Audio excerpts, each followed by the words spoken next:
Hello everyone, welcome back to Savages. Let's talk about Randeep Hooda, an actor nobody talks about. I think Randeep Hooda is one of the most talented actor in Bollywood. अगर आपने उनकी movie Sarabjit देखा होगा तो you would know. Also the way he transformed himself for the character he played, it shows how he takes his role and movies very seriously. But still why nobody is talking about him? He is the most underrated actor in Bollywood today. इतने talented होने के बाद भी आज उनको side role में काम करना पड़ रहा है. He never got the recognition he deserved. But why a super talented actor like Randeep do not get credit for his work? Why Karan Johar never mentioned Randeep in his show? Is he not talented enough for them or are they jealous of his talent? अगर आपने सरबजीत नहीं देखा तो I would highly recommend you to watch that movie. Not just because of his acting, but also Aishwarya Rai and Richa Chadda were also really good in this movie. Aishwarya even got the Best Actress award for this movie. लेकिन मुझे बुरा तब लगा जब रणदीप हुड्डा को इस movie के लिए ना कोई अवार्ड मिला और ना ही बॉलीवुड से कोई अप्रिशिएशन. अगर आप हाईवे देखोगे उसमें रणदीप हुड्डा और आलिया भट्ट दोनों कह सकते हैं लीडिंग रोल में थे, लेकिन करण और उसके पीआर टीम ने इसे टोटली आलिया का मूवी बना दिया. I know Alia was really good in highway and I am not saying she does not deserve the credit, लेकिन रणदीप का रोल भी इक्वली उतना ही इंपॉर्टेंट था. और ये मैं उस टाइम की बात कर रही हूँ जब आलिया इंडस्ट्री में न्यू थी. हाईवे आलिया का सेकंड मूवी था, लेकिन दूसरी तरफ रणदीप हुड्डा को बॉलीवुड में काम करे 11 इयर्स हो गए थे. So you can see the difference, but the spotlight was totally on Alia and Karan Johar give all the credit to her but never mention Randeep. और ऐसा नहीं है कि रणदीप को मूवीज नहीं मिला, उनको मूवीज मिला, लेकिन वो रोल्स उनके एक्टिंग को जस्टिफाई नहीं कर रहा था. उन्होंने मर्डर 2, 2 लफ्जों की कहानी, जिस्म 2 जैसे मूवी में काम किया. Then he also worked in the Hollywood movie Extraction and his acting in this movie was really good as well. But even after this उनको बॉलीवुड से कोई रिस्पॉन्स नहीं मिला. अब आप बोल सकते हो कि हॉलीवुड में काम किया तो इससे बॉलीवुड में क्यों रिस्पॉन्स मिलेगा. But think about Alia Bhatt and how the whole Bollywood praised her for her movie Heart of Stone. And not only Bollywood, we as audience were really proud of her. But why not the same with Randeep Hooda? Even Randeep shared in an interview how he knew that nobody would celebrate extraction in Bollywood. और अगर हम देखो तो same thing happened with Imran Khan.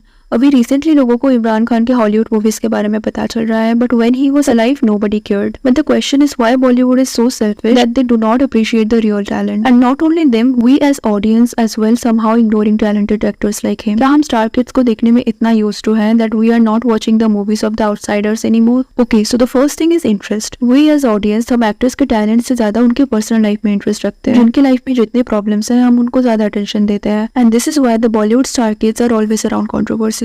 उनके life में हमेशा कुछ interesting हो रहा होता है and we as audience are really interested to watch them. And this is their PR team जो हमेशा उनको चर्चे में रखता है. Now this is not something bad. Actors चाहेंगे कि लोग उनके बारे में बात करें, उनको ज्यादा अटेंशन दें, उनको हमेशा लाइमलाइट में रखें. उससे उनकी मूवीज को ज्यादा ऑडियंस मिलता है. But actors like Randeep don't do this things. उनका कोई पीआर टीम नहीं है जो उनकी इमेज में काम करेंगे. एंड इवन रणदीप ने एक इंटरव्यू में कहा था वो चाहते हैं कि लोग उनको नहीं उनके मूवीज को पसंद करें. आसान भाषा में कहो तो वो अपनी इमेज पे या अपने पीआर टीम पे फोकस नहीं करते, वो अपने एक्टिंग को ज्यादा प्रायोरिटी देते हैं. लेकिन उनको ये समझना पड़ेगा कि इंडिया में ऑडियंस आपकी मूवी तभी देखेगी जब उनको आपके लाइफ में इंटरेस्ट होगा. तो आपको अपनी इमेज में काम करना पड़ेगा, आपको हमेशा रिलेवेंट रहना पड़ेगा. And for an outsider it is not easy at all, क्योंकि ना आपको बॉलीवुड के पार्टीज में इनवाइट किया जाएगा ना कॉफी विद करण. तो you have to do it all your own. And somehow I feel they would never support talented actors like Randeep, क्योंकि उनको पता है कि अगर वो उनको सपोर्ट करेंगे उन्हें ऑडियंस पसंद भी करेंगे. But somehow it's gonna be tough for their babies. अगर टैलेंटेड एक्टर्स को लोग देखेंगे तो उनकी बेबीज को कौन देखेगा. और अभी अगर हम देखोगे रणदीप का जो रिसेंट मूवी रिलीज हुआ वीर सावरकर, उस मूवी के रिलीज होने से पहले रणदीप ने मूवी का प्रमोशन किया ही नहीं. बट मूवी रिलीज होने के बाद जब लोगों ने मूवी नहीं देखा तब जाके ही went to some podcast to promote this movie. So even if he is a talented actor and he worked really hard for his movies, he is not promoting it enough. आप कितनी भी अच्छी acting कर लो but you have to promote your movie. And I think एक outsider को अपनी movie promotion में ज्यादा मेहनत करना पड़ता है because he is totally on his own. So this is one of the reason audience do not want to watch him. Staying relevant is very important if you want to survive in the Bollywood industry. And the star kids work really hard to stay relevant. And also I feel like Indian audience don't want to watch Veer Savarkar and Sardar Udham kind of movies anymore.